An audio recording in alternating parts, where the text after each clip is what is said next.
Bangun dari katil pun rasa macam ditarik-tarik pada luka tu. Setiap langkah rasa nyilu sampailah ke tulang. Nak baring, nak menyusu, semuanya menyakitkan. Okey, saya faham. Faham sangat sebab saya pun pernah lalui. Masa tu rasa nak urus diri sendiri pun tak mampu, apatah lagi nak uruskan baby. Benda ni memang ramai ibu takkan cerita. Tapi hakikatnya luka bersalin ni tak boleh jadi sangat perit kalau kita jaga betul-betul. Kenapa luka ibu berbantang ni makin sakit?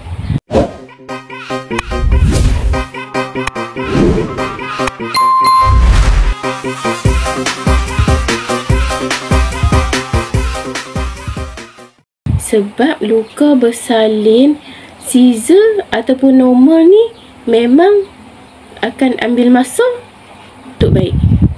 Kalau badan kurang nutrisi, luka pun jadi lambat pulih, jadi makin pedih dan juga bengkak.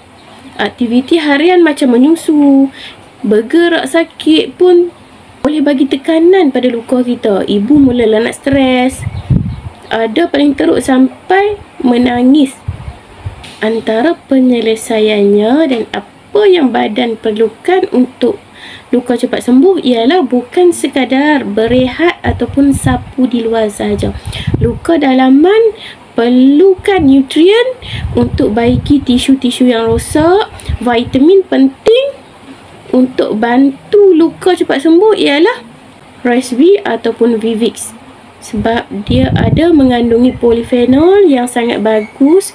Dia juga anti radang semula jadi. Dia bantu kurangkan sakit dan bantu sel-sel luka tu cepat pulih. Ramai ibu yang ambil Resvee atau Vivix, luka mereka kering dengan cepat dan kurang sakit. Sakit rengat pun cepat hilang.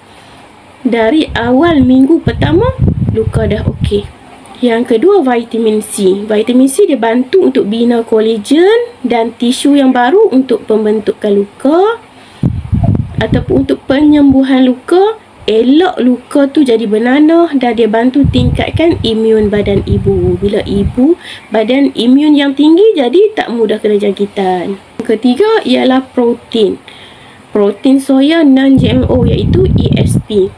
Protein ni penting untuk bina sel baru. Tanpa protein yang cukup, luka ni memang akan lambat sembuh. Dan yang keempat, omega gut. Minyak ikan omega 3 ni dia bantu kurangkan bengkak, kurangkan radang dan dia bantu redakan rasa sakit, rasa nyilu. Nak saya bantu beritahu ibu-ibu, awak tak perlu rasa tahan sakit yang lama. Kalau ada pilihan untuk pulihkan luka lebih cepat, kenapa nak biarkan diri terus menderita? Set ni dia bantu bukan semata-mata suplemen tapi solusi untuk bantu ibu bangkit semula. Bila luka kurang sakit, barulah awak boleh fokus jaga baby, jaga emosi dan kembali kuat. Saya sendiri guide ramai ibu bersalin Caesar ataupun normal. Alhamdulillah kesannya sangat berbeza. Kalau awak tengah dalam pantang atau nak prepare dari awal, boleh klik link di bahagian description ataupun boleh terus WhatsApp Kaan di 018 4076 049. Saya akan bantu awak pilih set yang terbaik ikut bajet dan keperluan. Luka bersalin boleh pulih lebih cepat dengan cara yang betul dan berkesan.